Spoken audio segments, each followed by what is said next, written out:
Hello everyone and welcome back to another video from Wake&Tech.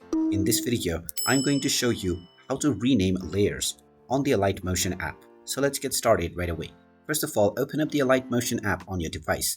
And once you open up any of your old projects from the project menu or tap on the plus icon to create a new one. Once you have opened up your project, you can start making your edits by dragging in your media and also creating your own effects and adding your own layers.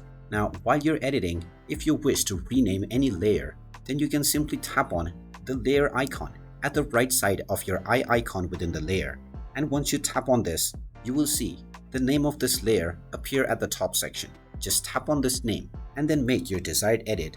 And now you can tap on the done button and this will immediately change the name of the layer that you just selected. You can change it at any time and as many times as you want while you're making your edit. And if you have combined all of your layers into a single group, then you can also do the same with this group by editing the layer name. And there you have it.